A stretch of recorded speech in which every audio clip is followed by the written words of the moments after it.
Welcome to What the F is Going On in Latin America and the Caribbean, a popular resistance broadcast of hot news out of the region.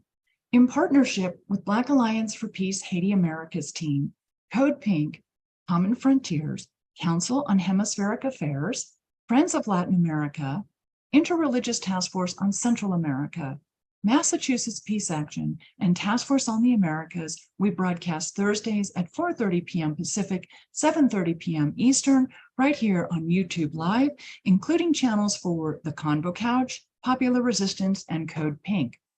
Post-broadcast recordings can be found at Apple Podcasts, Spotify, Telegram, Rad Indie Media, and now under podcasts at popularresistance.org. Today's episode, we have a special broadcast partner, Venezuelanalysis, and our guest is from Venezuelanalysis, and I'll introduce him to you in just a minute. The episode is Mexico, Expanding Democracy and Defending Sovereignty. Our guest is José Luis Granados Ceja. He is a journalist with Venezuelanalysis and the Mexico Solidarity Project. So welcome, José Luis. So happy to have you with us. Finally, we've been talking about having you on as a guest for a while, and I'm so glad it worked out. I should tell the audience one of the reasons that I just want to share this because it's such a great accomplishment of José Luis is that one of the reasons we have not been able to get him on the program as a guest until now is that he's been working on a graduate degree in human rights. So, and he just finished his studies, and so we have him as a guest tonight. So let me give all of you just a quick background as to what we're going to talk about.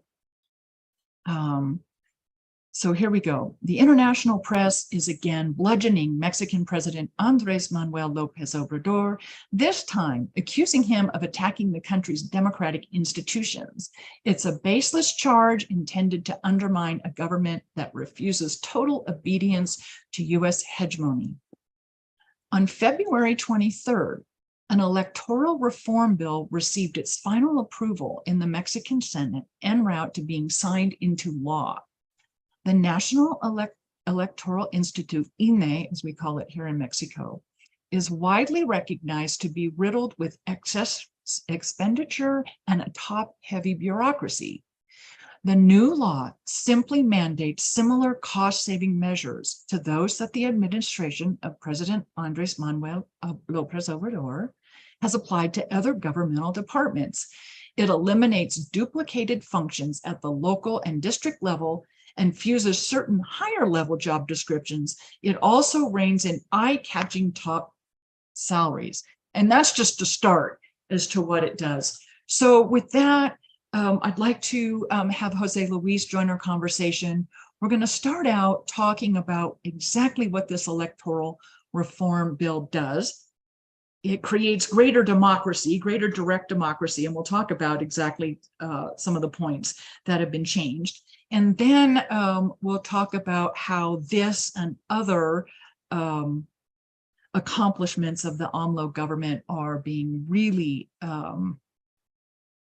made to look derogatory in the Western press, and how we see that here in Mexico as a form of interventionism, among other forms of interventionism. So with that, José Luis, welcome to the program. And like I said, it's such a pleasure to have you with us. We've wanted to do this for so long. And I'm really glad to be here. Well, and it's so wonderful. I just want to, say again, it's just really congratulations on completing your advanced studies. It's really, really something to be proud of. So anyway, so let's talk about this electoral reform, exactly what it's done. And you and I have talked that it really fundamentally has created greater democratic participation in the electoral process. And of course, that is not something the West, particularly the global North, is happy about. I think, when we talk about López Obrador and what he calls the fourth transformation of Mexico, what do we mean by that? So basically, López Obrador tries to position his political project as a grand historical project. And it's the fourth transformation because it's the fourth one to happen historically in Mexico. The first one being the fight for independence, the second one being the reform, the third being the revolution at the beginning of the 20th century, and this one, the Mexico's fourth transformation. And a lot of critics say, well, what does he mean by that? What is he actually saying? Why would this be so significant? And I actually think looking at it through the lens of democracy is actually a pretty good place to start, right? Lopez Obrador's election in 2018 wasn't an ordinary election. It was a breaking point. It was a watershed moment in the sense that we've talked a lot about Mexico previously on this program and in different spaces about being a country that was a young democracy in the sense that, well, yes, Mexico after the Mexican Revolution came to be ruled by the Institutional Revolutionary Party basically for about 70 years. The details of which we don't necessarily have to get into, but very much consolidated. It did become a uniparty. Like yes, we're experiencing, like those of us in the United States are experiencing now. And I think that's important because that has been broken. Exactly. It was pushed aside into the alternative.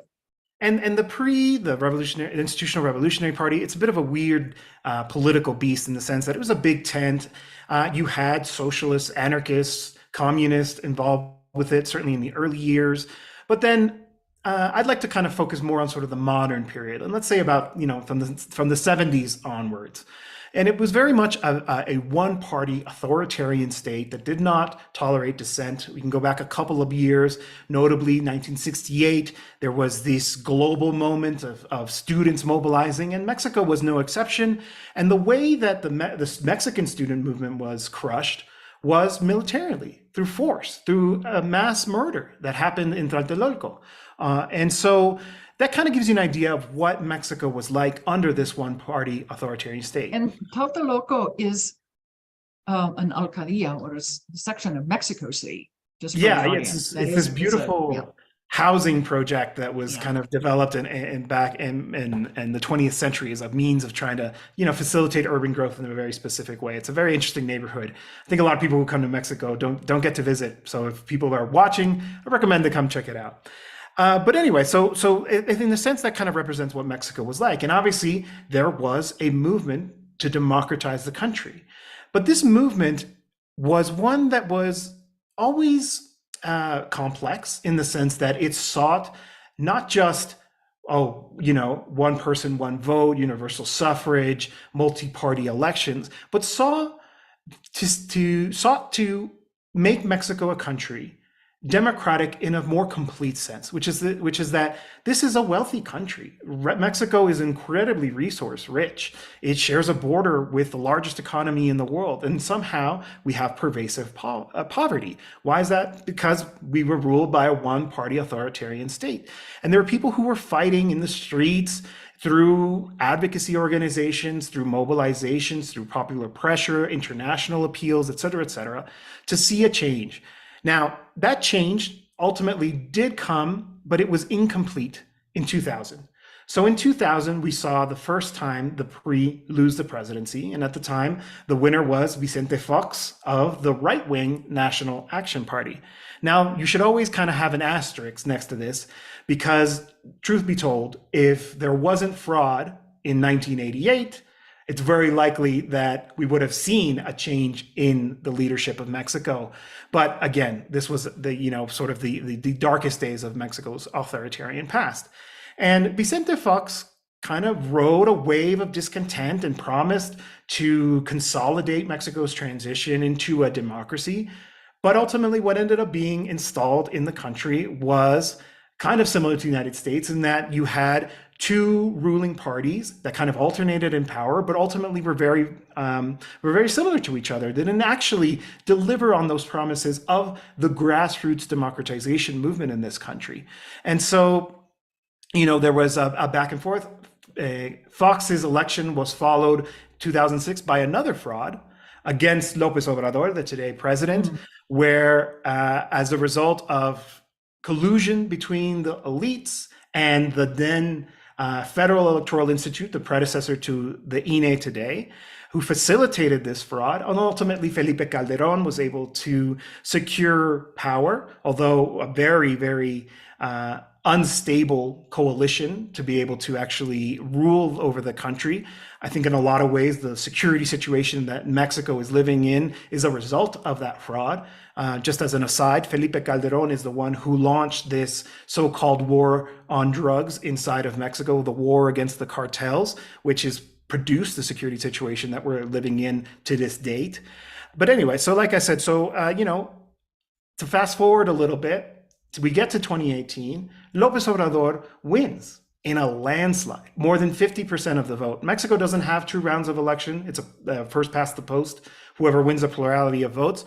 But even in that case, Lopez Obrador wins an impressive mandate, the strongest mandate in Mexico's modern history, and also is accompanied by a strong majority in the Congress. And so he is basically given the opportunity to complete this forced transformation. And we should think about it as a democratization, because everything that didn't happen in 2000 with Vicente Fox did happen with Lopez Obrador, which is to say that the great majorities of this country, which is to say the campesinos, the working class, the students like myself, who were excluded by the neoliberal system, finally had a representative in Palacio Nacional, finally had someone who was defending their experiences, who sought to improve the lives of the mass majority, as opposed to ruling on behalf of the wealthy, the urban elites, the economic elites, the oligarchy that very much exists inside of this country. And that, I think, is a great place to start when we think about democracy, and why I find it so curious that, you see these attacks saying that he is undermining the country's democracy. I would say that this actually, his election and everything that it represents and everything that's brought, the democratization of our resources, the spreading of the wealth, the funneling of support to students, to seniors, all of that too needs to be understood as an act of democracy, and how we should evaluate this government. Just because he doesn't fall into the categories that the intelligentsia would like a so-called leftist leader to fall into, doesn't mean that the project isn't something that is profoundly transforming the country. It's happening very much in the Latin American way, right? I think what's one of the things that I've been exploring in my studies is that I think a lot of analysts, a lot of pundits, they simply lack the framework to truly understand what's happening in this country. And so they decide, because they're so wedded to their ideology, to attack the government, saying it's not democratic, when the truth is, a lot of what's happening here is stuff to be excited about. But and I would argue, you and I have talked, it's more democratic. And that is one of the reasons that the United States and other Western nations have become so negative, particularly in the mainstream media press, so anti-AMLO. And of course, this is an election year, and there's a lot of external interests that do not want to see another Morena government next year. And part of the Morena philosophy is to dismantle neoliberalism. And that, in fact, is happening. I mean, you can't undo it all overnight and still, have a viable economy. It's got to be dismantled and redistributed gradually, which is happening. And, it's really fascinating to me and somewhat disappointing that there is not more focus on Mexico from the global north, from the US and Canada, particularly, which you and I are very familiar with, both of those countries. It's like everyone just kind of looks right over, the country immediately to the south of the United States, and then goes further south for, people looking at Colombia, looking at Honduras, looking at Peru, Venezuela, Cuba, Nicaragua, and we just kind of look right over Mexico. And there is so much happening here. Maybe that's a good thing. That the advancements and the dismantling of neoliberalism are just happening without a lot of eyes, except the ones we don't want. Well, that's exactly the point I was going to make. In a sense, it is flying under the radar, right? But unfortunately, the people we should be worried about are paying attention. And, you open this program talking about the electoral reform, right? That's probably one of the things people who keep up with the news in the US and Canada have probably heard about Mexico. Oh, he's an authoritarian, he's undermining the National Electoral Institute, the INE, right? And the reason that they choose these kinds of attacks, these lines of attacks, is because they are pretty effective, right? There has been a concerted effort since the beginning of the first pink tide, since the election of Hugo Chavez in 1998 and everything that followed, to try to depict any government, any movement, any party that is counter-hegemonic, that resists US and Canadian imperialism, as being one that is inherently authoritarian, inherently anti-democratic, right? So we're talking about these reforms, and we should be clear, there was actually two reforms that were put forward. One was a constitutional reform, and that one actually was far more far-reaching than the one that was ultimately approved. And what that one actually sought was to democratize our electoral institute. Now, the Electoral Institute, as I kind of give a really brief overview of Mexico's transition into democracy, you know, it was one of the conquests of that movement, but it became elite captured. It became a space that very much served the same interests that sustained that pre-dictatorship for so many years. This is the Electoral Institute. That's right. Yeah. And so they're the ones who supervised the 2006 election, which is widely viewed as being fraudulent, as having one that actually produced a result that didn't reflect the will of Mexicans, right? That's the most basic definition of fraud that we can have. And so what did Lopez Obrador do? He said, let's democratize this, and actually put forward the proposal to have them elected. So there would be a list of candidates that were pre-selected, making sure that they had the competencies necessary to be able to serve in this post, but ultimately leaving up to the citizenry. Why not, right? Like, if we elect our representatives to Congress, if we elect the president, if we elect our local representatives, why shouldn't the people who supervise our elections? Now, that one ultimately didn't get approved. You need a supermajority to do so, and Morena has a majority, but it's just a simple majority, not a supermajority, and so it didn't go forward. So what came around was Plan B, and this is the one that you mentioned, and it was pretty simple. It's actually kind of amusing to read the responses of the pundits, because what did it say? It was basically a reorganization of the institute. It sought to facilitate voting for marginalized groups, so people who are jailed, people who live abroad, right? People who experience different barriers to being able to participate. Disabled right? people, seniors, and youth. Exactly. Young people have now been, Yeah, and yet, because this happened under the context of a very sharp political disagreement with the then head of the National Electoral Institute, Lorenzo Córdoba, it was billed as this idea of trying to weaken Mexico's independent institutions, right? But what was this institution really up to, right? Lorenzo Córdoba was very much a political actor. And I think this is one of the points that I really try to transmit to audiences. You know, when you see these kinds of rallying around certain issues, when sort of the same old political faces and the same voices, you know, notably people like David Frum, you know, writing about Mexico, accusing Lopez Obrador of undermining democracy because of this reform that he put, you know, it should raise alarm bells, right?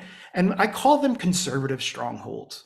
Places like the INE and the judicial branch of government here in Mexico become these spaces where the conservatives, having lost political power, run away and take refuge. So they take refuge in these strongholds and then use their ability inside to influence to then attack the democratically elected government. So if we look at it that way, who's actually the anti-democrat? Who's actually the ones who are undermining the country's democracy? Well, it's the people who are using unelected posts, who are using unaccountable institutions that are flagrantly violating the Constitution in order to attack the government, which was democratically elected and, worth mentioning, continues to enjoy widespread popular support, kind of enviable numbers. He's often listed as the first or second most popular leader in the world, maintaining 60%. He certainly is on Twitter every morning. And, you know, it's funny. He's become an influencer. It's actually, I think there was a study that the broadcast, so Lopez Obrador does a morning news conference, usually lasts around 2 hours, sometimes longer, every day, Monday to Friday, at 6, 7 in the morning. And it's so widely viewed on social media that he's now number 7 in terms of global audience in the Spanish Isn't speaking that world. amazing? Yeah. Right. And so that too is So, often used. Oh, look at this strongman, this caudillo. He's, lecturing from his bully pulpit. When it's actually, imagine that. Imagine if we had the ability as journalists to really interrogate the president every day yeah. on whatever issue you want, right? That's Yeah. that's And also it's positive and negative, but Absolutely. it And there does are also people allow the who are president to get out in front of the news cycle every day. Oh too. yeah, and and there are people who are very antagonistic who show up and they grill him, and he handles it, right? One Yeah. final thing Yeah. about the reform, right? So this reform was put forward, it was approved, but again, I talked about these conservative strongholds. The reform, the second one, the Plan B, has been suspended at this point. So the Supreme Court officially ruled to suspend the implementation of this law for a lot of reasons, but for me, I think the key thing to take away is that, again, we're seeing pressure being put on the judicial branch in order to ensure the same privileges that always existed in this country remain in place, and these kinds of reforms aren't changed. There's been a change at the top as well at the INE, at the National Electoral Institute. Lorenzo Cordova, this man I said, who was openly hostile towards the president, was forced to step down at the end of his term, and now there's a new leadership there, which is, I think, so far has shown itself to be more willing to accommodate itself to what essentially is the demands of the majority in this country as expressed through its political system. You mentioned earlier the capture of institutional capture and how the ruling elites can stay in power, can control decisions made in the country in non-elective positions. And this, I would argue, this is exactly what has happened in Guatemala. And of course, they had presidential elections, the 25th, and Sunday. And we've seen what can happen and how people are just kept off the ballot and for no reason, just totally, But even then, right, we saw this dark horse candidate who wasn't even figuring in the polls. Turns out he's the runner-up and he's going off to the runoff, right? The masses are smart. We should trust them, right? They can try to put all these barriers that they want. You can have the elites hiding in their conservative strongholds, trying to influence policy, but that resistance bubbles up one way or another, right? Sometimes it takes longer. We had Honduras neighboring Guatemala as well. Right now, it's actually the anniversary of the coup against Mel Zelaya, right? Mel Zelaya, same thing. Nobody expected him to be the popular voice that he was, and he was, ousted by a coup. But a few years later, a few election cycles later, the people were able to defeat those conservative forces that had installed themselves after the coup. And now we have a popular leftist leader in Xiomara Castro ruling Honduras, right? Same thing, and having, a lot of challenges exercising power because of, the institutional elites capture. and interests. Yeah. But the point is to have faith, right? And I think, you said, I really like that people should pay attention to Mexico. You and I were together in Washington, D.C. for the Latin American Caribbean Policy Forum, right? And I was invited to present, and it was really encouraging to see how enthusiastic people are about what's happening in Mexico, right? And well, you just gave a great speech too. Well, but you're right. The audience was. I'll share with the YouTube live audience that, the audience was very enthusiastic to listen to Jose Luis's presentation, and because I don't think anyone has really heard in the North all the changes that are happening here. Advancing. I think that's the exciting part. People just were so excited. And you did such a great job with your presentation anyway. Yeah. They're fluid, right? There are advances, 2 steps forward, 1 step back, et cetera, right? But in Mexico, I think overwhelmingly, it's a project that continues to move forward, that continues to accumulate power, that sees a more mobilized base, whereas a population that every day, because a lot of people, for example, tune into that broadcast and hear a history lesson from the president and start to really kind of engage with these topics. And why can I say with confidence that that's advancing? Well, We just had gubernatorial elections in the single most important state in the country. So the state of Mexico is a part of the republic, and it surrounds Mexico City on three sides. It's very important economically. It's the second most important jurisdiction in the country, outpaced only by Mexico City. So it's a really key place. And actually, the PRI there had ruled for nearly 100 years, uninterrupted rule, right? And they just lost in the last election to who? To Morena. And that's actually been the case in a dozen elections that we've had since 2018, right? The territorial reach, the political reach of Morena, which is Lopez Obrador's party, is now grown immensely, right? It is a political movement, which obviously has its contradictions. I'm not trying to say that it is the vanguard of the global revolution, but in a lot of ways, it's doing things correctly, and it's clearly continuing to win the hearts and minds, to the point that a lot of these attacks, as you said, are actually aimed at what's going to happen here in the country in 2024. What it's actually about is this fear that, so Lopez Obrador can't run for re-election. He's prohibited by the Constitution. We're in the midst of the succession race. Who's going to be the candidate?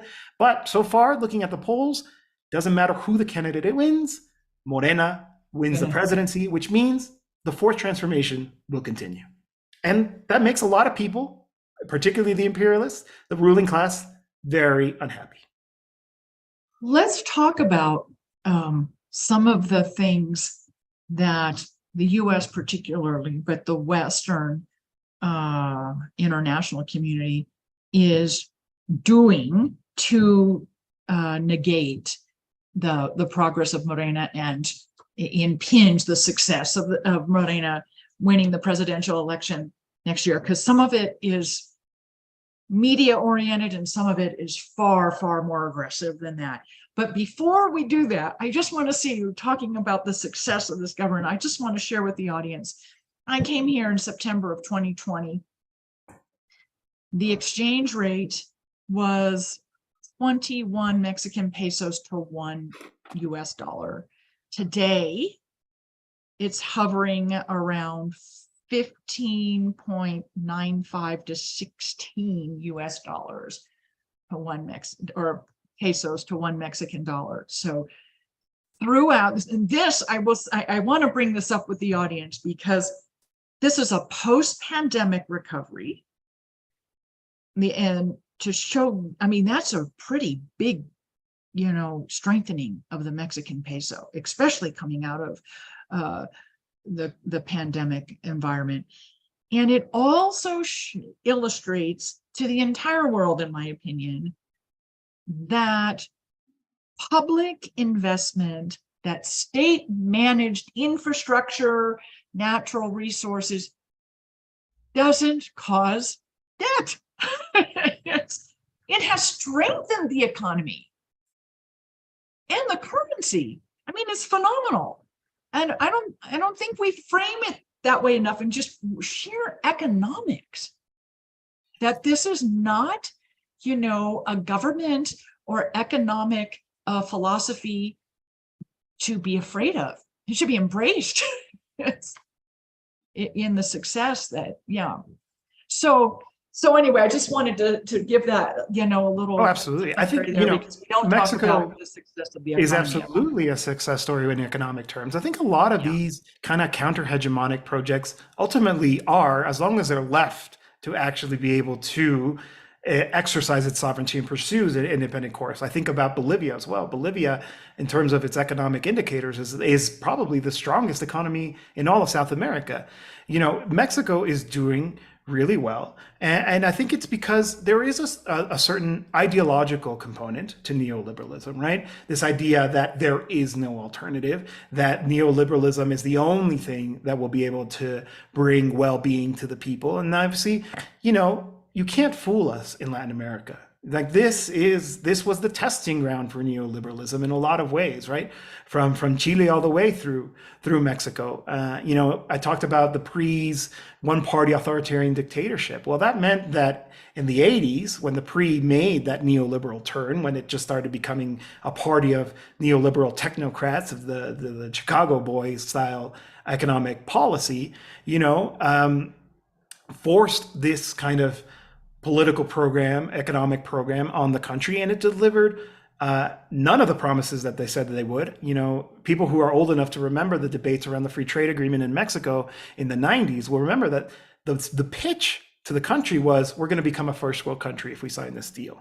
And what did we get instead? We had the countryside totally abandoned. We saw a deliberate effort to privatize the vast majority of state-owned industries, key commanding heights of the economy, like the oil sector, were deliberately left to rust, basically to relegated to a junior position. There was a bet on the maquiladoras, which is export-oriented, cheap labor. And sure, okay, the unemployment numbers went down, but what kind of jobs were actually being, delivered under this? And so, we had over 30 years of this. And when Lopez Obrador came in, and I think there's political lessons there as well, it was a radical change. It's like, no, we're going to rescue the state-owned electricity company.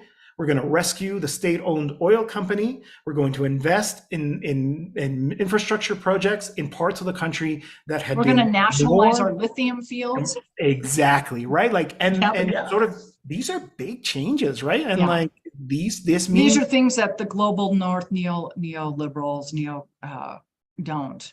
Yeah, and that's why there's all this negative attack on AMLO, the country, the government. I think about, like, for example, that support the project.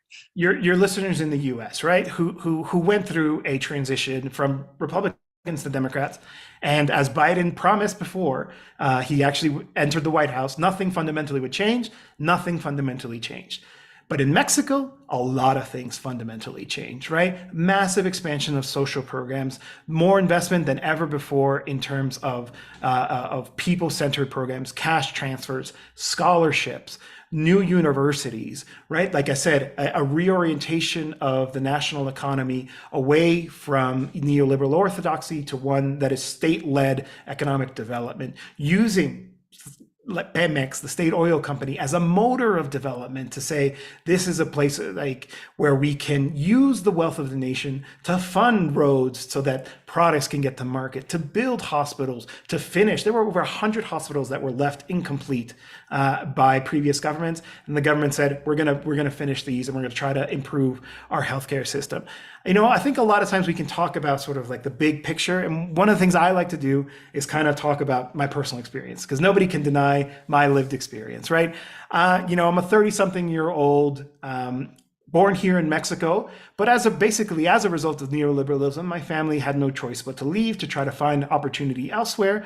But I made the decision to come back in 2018 in order to, really contribute, to put in whatever I could to the transformation happening in this country through my profession as a journalist. But I've also taken advantage of the opportunities, right? I did my master's program in human rights, right? It's a program focused on an anti-imperialist lens of human rights, sort of not that liberal notion that you hear from people from the inter-American human rights system, right? In a public university that was open and founded by Lopez Obrador, right? When he was the governor of Mexico City, and then for my generation, my cohort was the first one to receive a generous scholarship from the state so that I could focus on my studies full time, right? Every day I board a cablebus that was built in the periphery of the city where I live that takes me safely. The cablebus is like a tram system, gondola, like in the global north, it's pretty much what we use to go skiing. Yeah. In the global south, it's public transportation. The mass public transportation. It's beautiful, actually, because it's a nice little relaxing ride in the sky, right? And then I board a subway that cost me less than 30 cents to board, even with the peso now, even less, right? And to make it to school, to attend. It's like all of these things that are quality of life things. One of the people asked me, like, why did you make the decision to return to Mexico? Well, in Mexico City, it's also a city that's been governed by the left for a long time now. It's a place where a working class person like myself, right? I don't have a lot of, savings. I don't have any accrued wealth. I can thrive. I can not just survive. I read the stories about people who have good paying jobs and somehow can't make their ends meet. And here I am in Mexico thriving, like I said, riding a robust public transportation system to go hang out in a beautiful public park, right? Where there's probably some kind of free activity going on, some play, some games for children, whatever it is. It's extraordinary to live in a very different context and a place where I sincerely feel like there's a lot of hope. But all of that to say, though, we do need to see a deepening of this transition, right? Like, this is a very good start. I think only Lopez Obrador would have been capable of being able to secure that mandate that he did in the 2018 election, and to carry out the transformation, to resist all the pressures that were obviously put on the president to abandon his promises, to abandon his commitment to the country's poor majority, and to actually engage in that transformation of the country. And now, like I said, he's constitutionally limited. So let's see what happens next. Let's see what can happen in terms of deepening that process, and also attending to some of those contradictions that do exist, right? Some of the things that we do need to see some changes from the government on. So let's talk about, those of us here in Mexico, it's pretty obvious Moreno's going to win next year. And the neoliberal, the people who support the neoliberal capitalist model really don't want to see that happen. They don't want any more nationalization of natural resources, for one, and many other things, the broadening of democracy. Let's talk about some of the tools that the US specifically, but the Western media in general, are using. And we should also talk about what the US Congress is considering doing to halt the advancement of the fourth transformation. So we talked a little bit about some of the attacks we've seen in the mainstream media. I invite people to subscribe to the Mexico Solidarity Project, because that's actually one of the ways that we've really been focusing on it, is kind of answering some of these, frankly, false criticisms that are happening from the likes of Anne Applebaum and David Frum and Bill Barr and all of these sort of old figures from the elite of US politics. And for example, saying that he's undermining democracy and all these kinds of things, trying to paint this picture. I think if you look at a lot of the coverage that happened around then, there was this notion that every single article kind of slipped this in there, saying Lopez Obrador basically wants to manipulate the country's electoral system in order to ensure that his successor wins in 2024. Again, politics is fluid. We know that Moreno is going to win. Exactly. That would be like a Richard happens, Nixon thing, right? Which is in Watergate, like you're going to win and you do something stupid anyway. Yeah.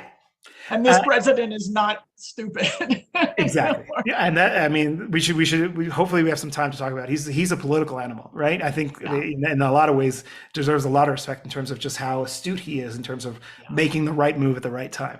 But anyway, so they mention these things, saying, oh, he's trying to change the rules of the game in order to make sure his successor carries out his pet projects, things like that. Well, the reason they put lines like that is because they're trying to lay the foundations for the undermining of the legitimacy of the next president, right? Because that makes it easier. It's a tale as old as time, right? And they did it to Evo Morales right before the coup that ousted him. They did it to Hugo Chavez, right? And all the various regime change attempts against him. They're currently doing it now to Nicolás Maduro, right? Read any piece of Daniel Ortega, Diaz-Canal. It's just, exactly. Or probably the most vicious ones is around Nicaragua, right? This just and then it just gets repeated. Tell a lie enough times and it becomes the truth.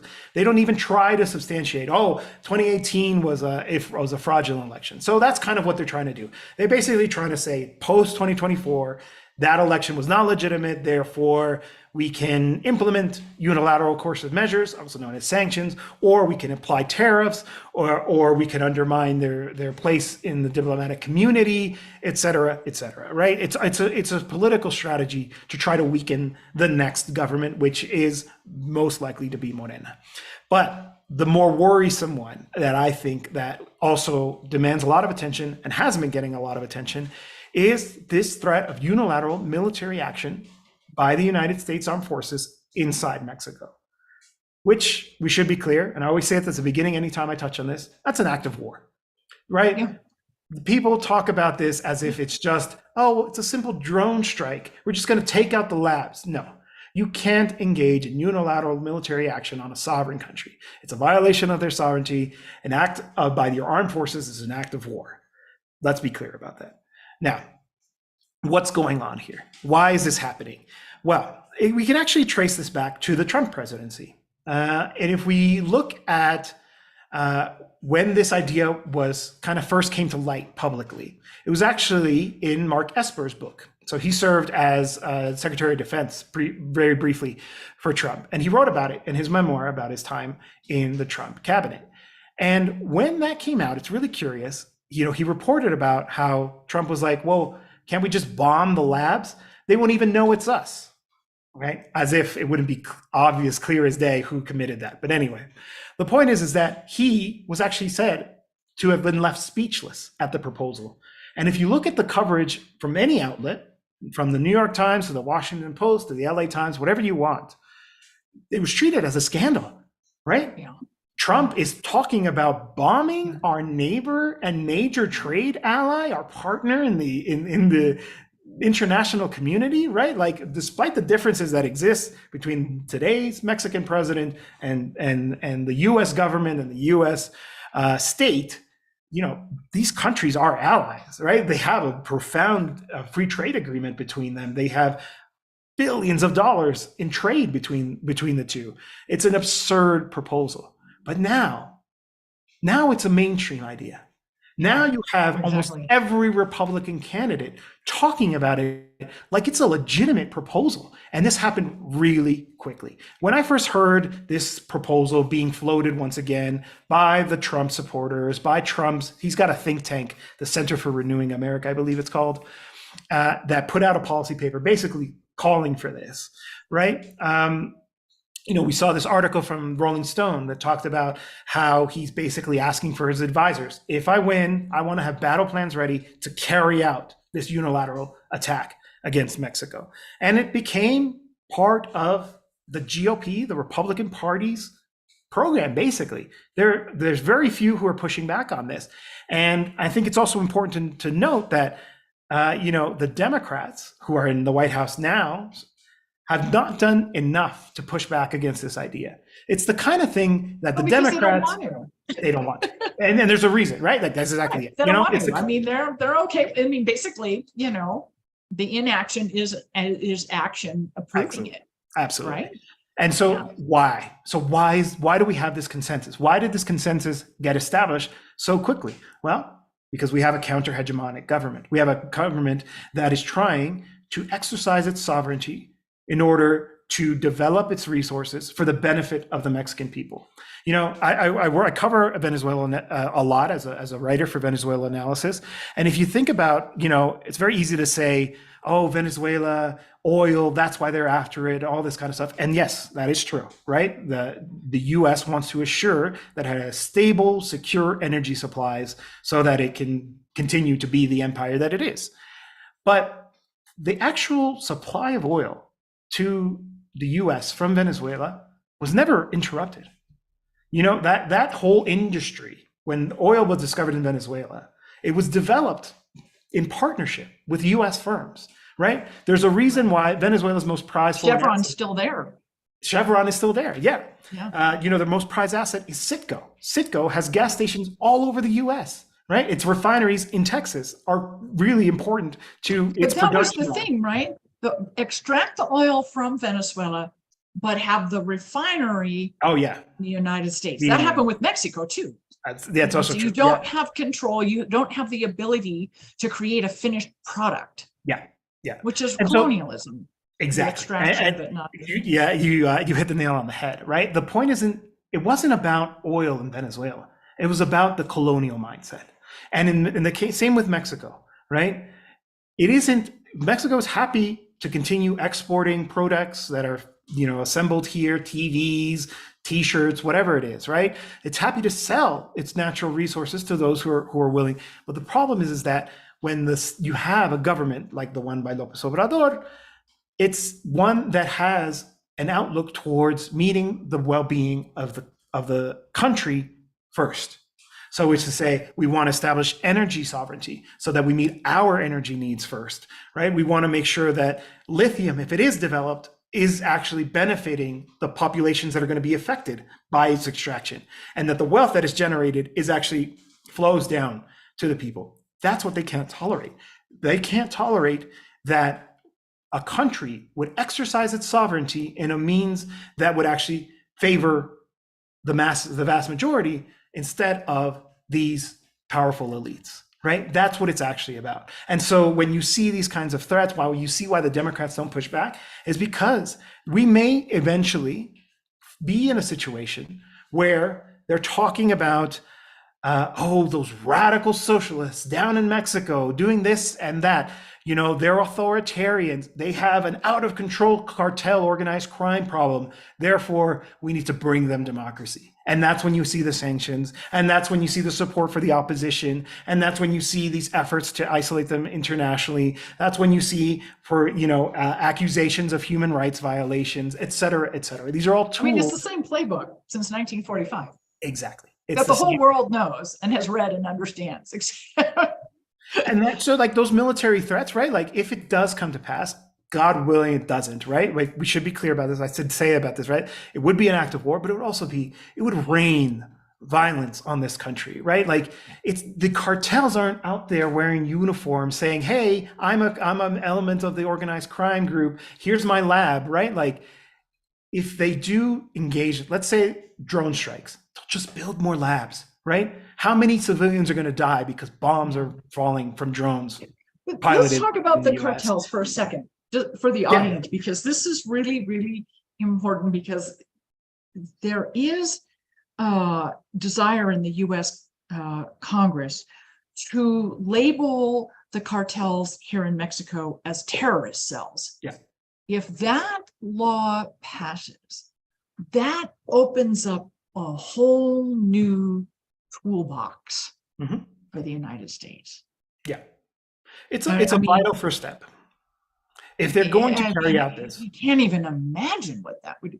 And what we're seeing in Mexico now, in response to even just that talk coming out of DC in labeling these cartels terrorists, now we're seeing this black market sale of US military grade weapons that are supposed to be going to Ukraine but are coming right back to the Western Hemisphere and being sold to the cartels to defend themselves.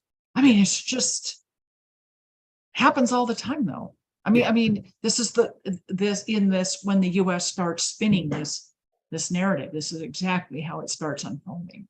Exactly. And there is a lot of pressure. So the designation actually comes from the State Department. It could happen with the stroke of the pen. And there's a lot of pressure from people like Lindsey Graham, he's the first one that comes to mind, Dan Crenshaw, to make this designation, because this designation is a vital first step towards a future military action. Like we could conceivably see US boots invading Mexico on the ground, right? It's an absurd notion. And there's it's not really absurd. Because those of us here have been watching this unfold. Yeah. It's not the first place it's happened. In the States, it just sounds like, wow, that's just completely wild. We're going to invade our neighbor. But the rhetoric has been developing and unfolding. Yeah. I would say since like fall of 2021, and most certainly spring of 22 with the lithium nationalization of the lithium and Yeah. And there's a couple of things that I think electricity grid and all of that is just getting more and more. Yeah. Is to kind of understand why. One thing is certainly, what about this foreign terrorist organization designation? Why is there so much noise around this? So why I think we'd have to take it back. Why is a lot of the fentanyl that is part of the very real opioid crisis that does very much exist in the United States coming from Mexico? Well, back in 2018, the State Department asked China to reclassify some of the chemicals used to make fentanyl and its precursors. So they did. They complied. They said, okay, these are now restricted items, but as long as there's a demand, as long as people want to continue to consume synthetic opioids, to continue to get high off of them, then organized crime elements will figure out a way to get there. So what happened? That same product, instead of going literally through the mail and shipping containers, as it did previously, directly into the US, now goes into Mexico where it's smuggled in, right? And important point here, it's smuggled in by US citizens. There's this notion, the business is US based. Yeah. Buy their product outside, but the business. Something like 60% of Republicans think that undocumented migrants are the ones bringing the fentanyl over, when it's actually the vast majority are being brought over by US citizens to be consumed by US citizens, right? Yeah. But so what does this FTO designation mean in this scenario? The truth is, and Lindsey Graham said it himself, he's like, if we had this designation, we could go after China. So the whole China-US multipolar rivalry that is very much developing, emerging right now, is also a factor. And the battleground will be Mexico. Exactly.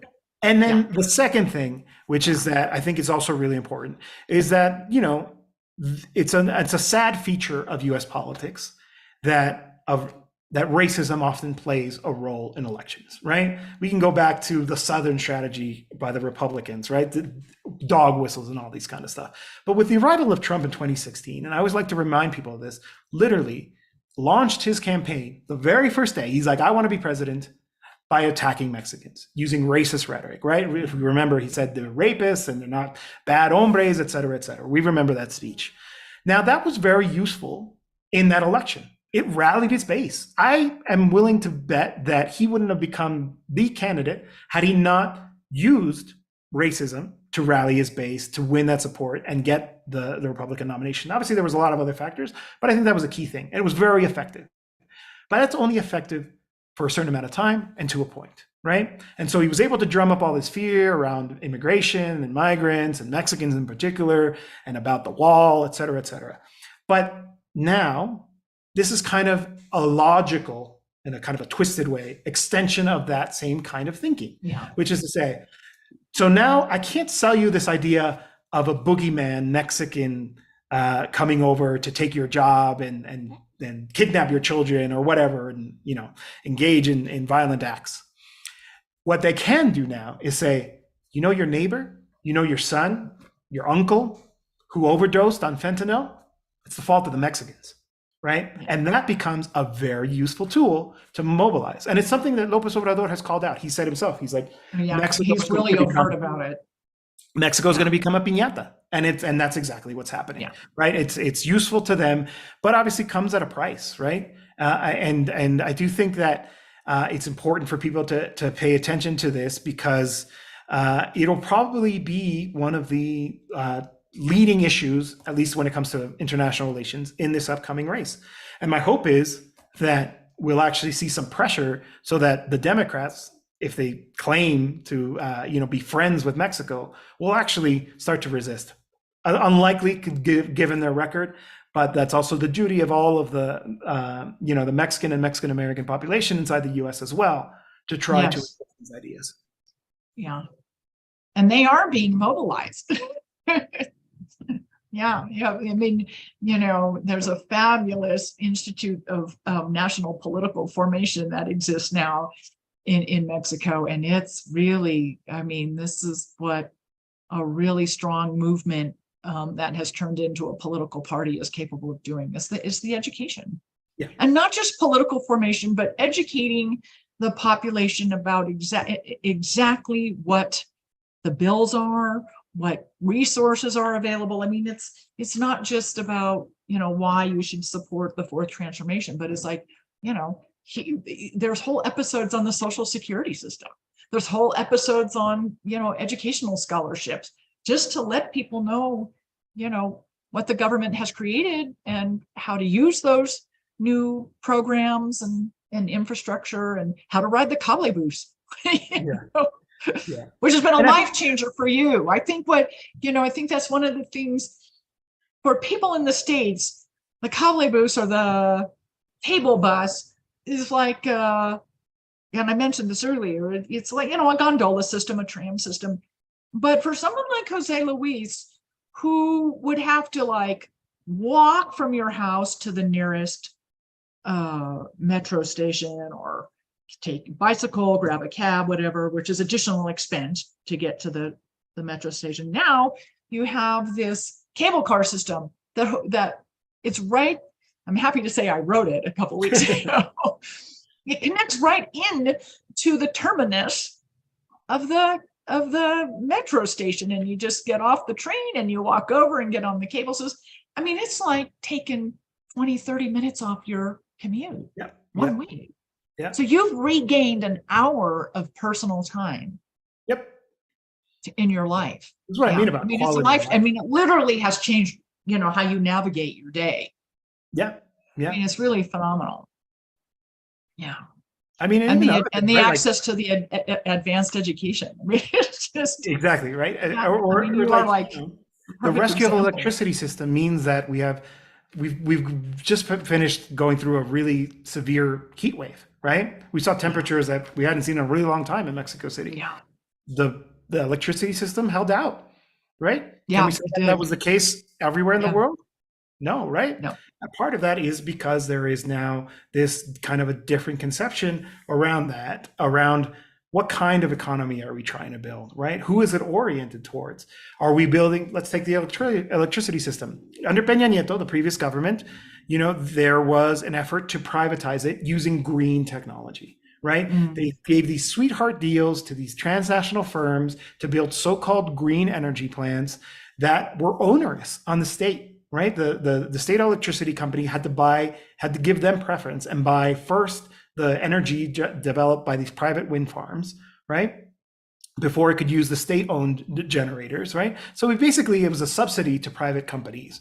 Now that's changed. The idea is, but the energy produced didn't even stay in Mexico. Yeah, and it was sent up north. Yep. So again, the whole colonial thing will extract, and then for the benefit of the north and. The finished product doesn't stay in the country. Yeah. And what's on the flip side? Lopez Obrador, a few months ago, buys a bunch of generators from Iberdrola, a Spanish transnational firm, and now more than a majority of the energy generated is now by state-owned generating companies. And the lights stayed on. And keep the price subsidized and affordable, right? I pay 75 pesos a month for electricity. What is that in dollars? Like $5, maybe? $6, 100 is about. There are people who are paying thousands in Texas for their energy bills, right? These are kinds of things which is that's unstable. Yeah. We should use our country's resources for the well-being of its citizens. It's not that complicated of a concept. We talked about defending democracy, expanding democracy, defending sovereignty. That's also what sovereignty means, right? Sovereignty means being able to take those decisions. It means being able to have the democratic mandate to do it, right? And I'm excited to see what happens next. Well, I am too. And a whole lot of people living in Mexico, the Mexican citizens, really, it's a very, very exciting moment in Mexico's history, and it's profound, and you can feel it on the streets with people, regardless of politics. I mean, I know what people say in the media and how they, act within their own political roles and stuff, but you can really feel it on the street. Yeah. Especially if you go to a rally. I know you've been to a few. I always like to share the clip of the end of the March 18th rally. So Lopez Obrador called for a demonstration on March 18th. That's actually the anniversary of the expropriation of the oil industry by Lázaro Cárdenas in 1938. And in a way, it was a response to his critics, right? We opened the show talking about these reforms. Well, and the week before were those really overt threats from the United States. Yeah, as well. So he addressed that. Yep, exactly. And so Joe, he was, kind of under attack. He was being called an authoritarian. There was these calls for unilateral military action, and the opposition was able to mobilize its supporters around this issue. And I think one of the key things that I would say, it's not just been about the improvements, but actually sort of the political mobilizations to get people on the streets on the basis of the need to defend this project. And that's what we have been seeing. Talking about this March 18th one, that was very much a response to this. And I think it's important to always mention this. The ones that are pro-government rallies have always been bigger and larger and louder and more enthusiastic than the opposition rallies, right? If it's a question of the battle of the streets, the left has won. And we can say that with confidence. So at this demonstration, the Zócalo, which is the main big public square at the center heart of Mexico City, and all of the adjoining streets just overflowing with people. And at the end of that demonstration, right, Lopez Obrador gives a fiery call out saying no to intervention, yes to sovereignty, right? Yeah. Imagine being in a crowd of 500,000 people chanting, we're not anyone's colony. We are no one's colony. Right, yeah. That's important. That's that builds political consciousness. It gives me goosebumps, right, to be in that moment because. But this is what happens when you're threatening. These threats are coming from the exterior, and it's made people really, I think, even more what has happened in Mexico since 2018 with Morena in power, but also. This always backfires on the United States. It has created a stronger sense of national sovereignty, of nationality. People are like, we are Mexican. You cannot tell us it. We are our own people, our own history, our own culture, our own nation of people. Yeah, and it's made that even stronger. For that reason. Threats. I hope that policymakers in Washington really reconsider what they're considering right now of this unilateral military action, because you will really wake up the tiger, as we say here in Mexico, despertar el tigre, if they do that. We also have memory, right? Like it's not like it will be the first time the U.S. invades, right? And there is, we talked about the International Formation Institute, right? Just the other day, there was a webinar on the resistance by Venezuela to U.S. imperialism and how we should take that as a model to say that we must defend our sovereignty, we must defend our territory, we defend our political project. And if they do continue to interfere with that sovereignty in our political process, it's going to do exactly as you say. It's going to wake up. And if they decide to put boots on the ground here, watch out, right? It will produce a radicalization in the same way the 2002 coup against Hugo Chavez in Venezuela did. Right? The whip of the counter-revolution. You're playing with fire. And, things are not going to go back to before. And maybe we can close with something along those lines, right? Where the opposition here in the country hasn't quite figured things out, right? The opposition here is very the right-wing opposition. So in Latin America, the opposition is whatever left or right is opposed to the current government. In place. So here opposition is right. At this moment in time, opposition means the right. And we should note there is an extra parliamentary left that is very critical of the government as well. It's not really the scope of this program to get into all of that. We should acknowledge that there is an extra parliamentary left that doesn't support Morena and that project.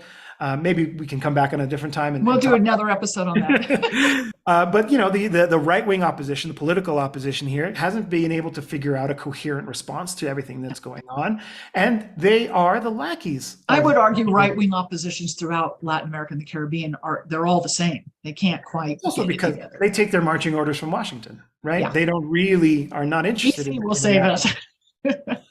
And so that's what we're seeing now. And I think they're going to get more desperate, right? They're going to continue to try to exploit these conservative strongholds. They're going to go to the OAS. They're going to go to Washington and ask for more and more interventions. They're going to have the pundits from Applebaum to come into the country and write articles that don't correspond to the reality and try to paint this picture. All of this is going to continue to happen. But as we said previously, there is a conscious and increasingly mobilized population here that is willing to defend it. And I hope that actually becomes the ingredient that leads to its radicalization, right? Yes, we are delivering a welfare state that probably hasn't existed in the country for decades, right? Really attending to the basic needs, allowing people to thrive.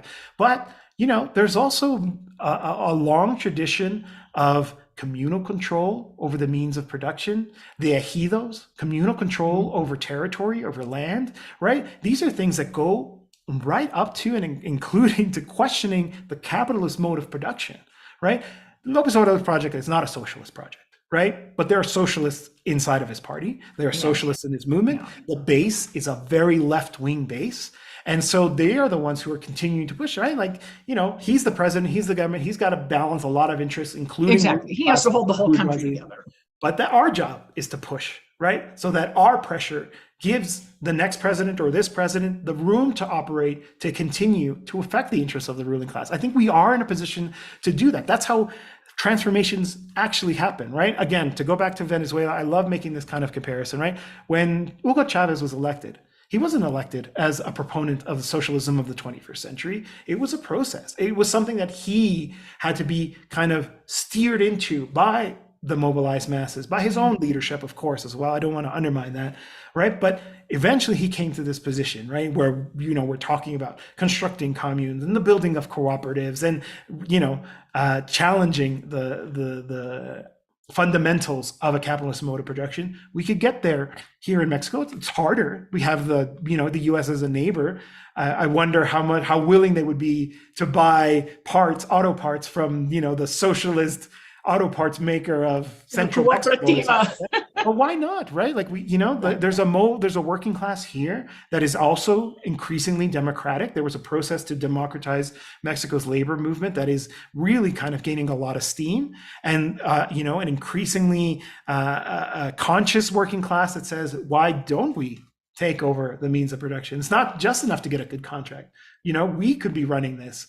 Right. And so it's a very industrialized base here in this country, very diverse in the sense that some of the ways that they can attack, that can undermine the country's economy are not available to them. As you mentioned, there's actually a pretty smooth economic handling of the country, right? Like it's not going to turn into a basket case one day to the next. So I think there's a lot of potential here. But if there's a final message that I have for listeners is also, pay attention to Mexico. There's a lot of lessons here, a lot of good things about that it can be translated to understand how to make a political transformation happen in your countries, right? One of the urgent tasks of any socialist communist in the United States is to weaken U.S. imperialism, right? Help us out. Make it so that U.S. imperialism can't harm us as much, so that we can continue to flourish and continue to go through that example. And let's not forget, there are how many? 12, 13, 14, 15 million Mexicans in the U.S. right now, amongst other Latin Americans, right? What if those kind of ideas is something that Tariq Ali used to talk about?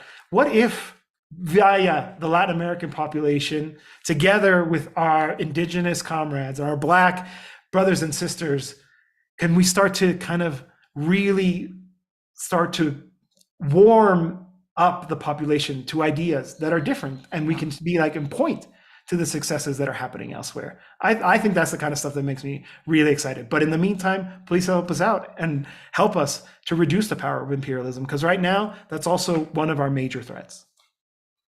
Thank you so much, Jose Luis. What a great conversation. I just want to keep talking. We're going to have you come back. I've got notes for like 3 or 4 more episodes to do. Anytime. All these different themes.